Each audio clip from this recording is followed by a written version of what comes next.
The wisest person I ever met in my life, a third grade dropout. Wisest and dropout in the same sentence is rather oxymoronic, like jumbo shrimp. Like fun run, ain't nothing fun about it.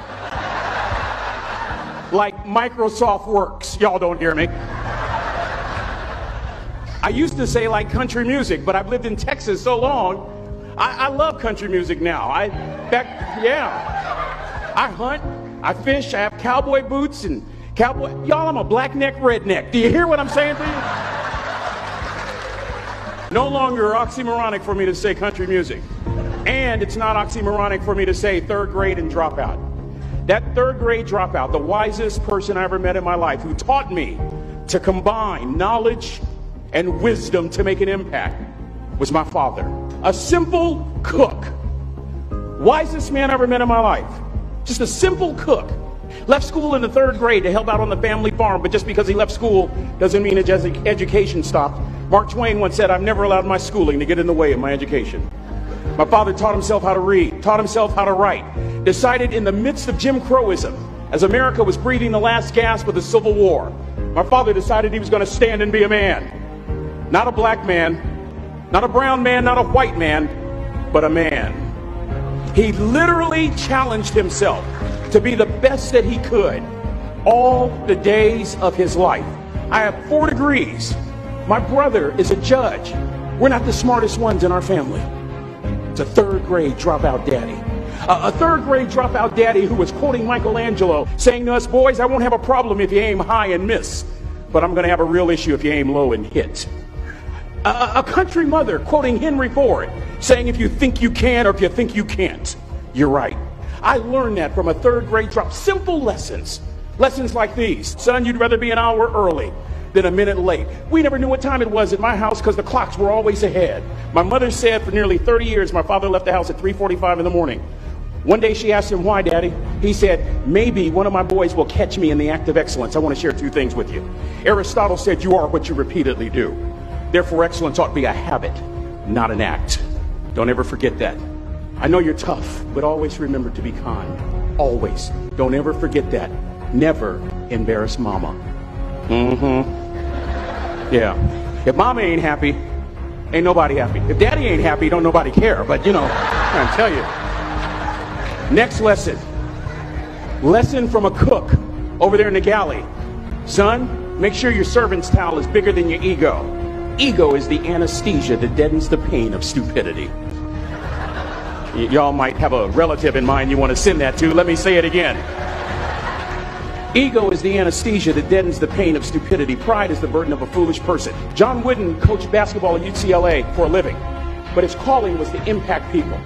And with all those national championships, guess what he was found doing in the middle of the week? Going into the cupboard, grabbing a broom, and sweeping his own gym floor. You want to make an impact? Find your broom. Every day of your life, you find your broom. You grow your influence that way. That way you're attracting people so that you can impact them. Final lesson. Son, if you're going to do a job, do it right. I've always been told how average I can be. Always been criticized about being average. But I want to tell you something. I stand here before you, before all of these people, not listening to those words, but telling myself every single day to shoot for the stars, to be the best that I can be. Good enough isn't good enough if it can be better, and better isn't good enough if it can be best.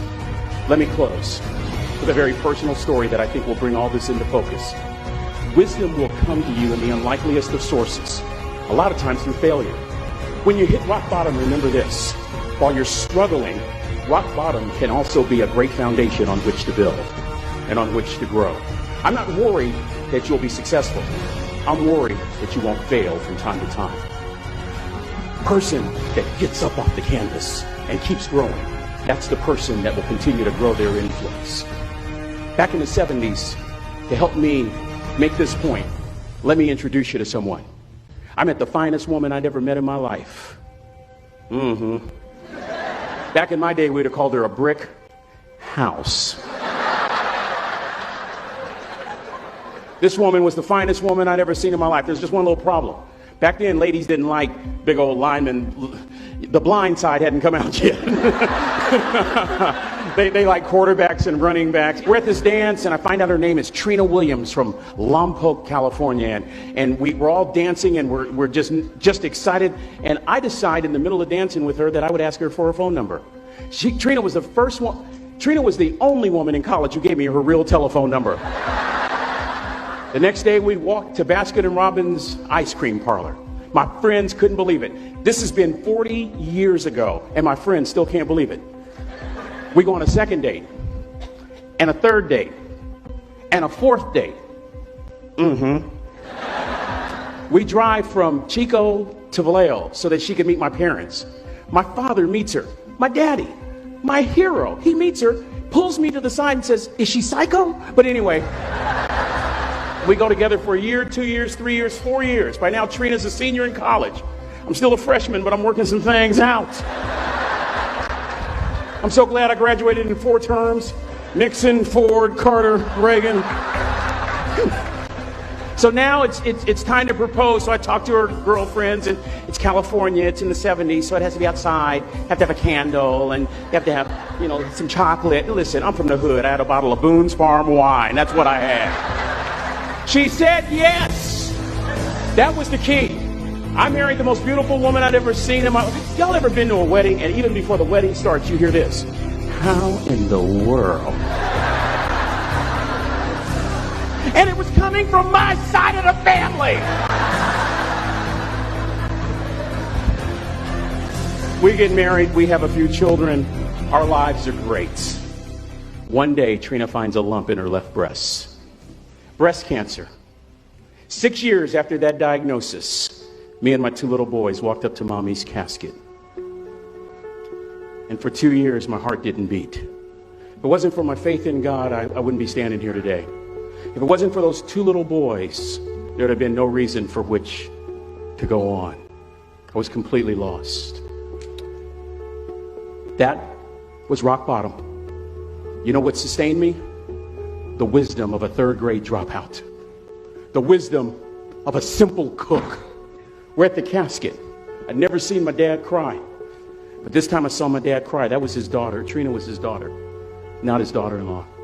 And I'm right behind my father, about to see her for the last time on this earth. And my father shared 3 words with me that changed my life right there at the casket. It would be the last lesson he would ever teach me.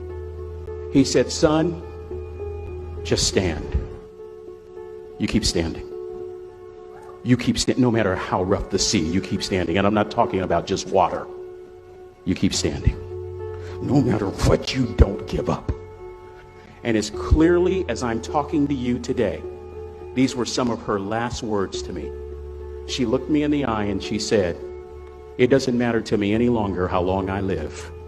What matters to me most is how I live." I ask y'all one question. A question that I was asked all my life by a 3rd grade dropout. How you living? How you living? Every day ask yourself that question, how you living? Here's what a cook would suggest you to live this way. That you would not judge. That you would show up early. That you'd be kind. That you'd make sure that servant's towel is huge and used. That if you're going to do something, you do it the right way. That cook would tell you this, that it's never wrong to do the right thing. That how you do anything is how you do everything. And in that way, you will grow your influence to make an impact. In that way, you will honor all those who have gone before you, who have invested in you. Look in those unlikeliest places for wisdom. Enhance your life every day by seeking that wisdom and asking yourself every night, how am I living? May God richly bless y'all. Thank you for having me.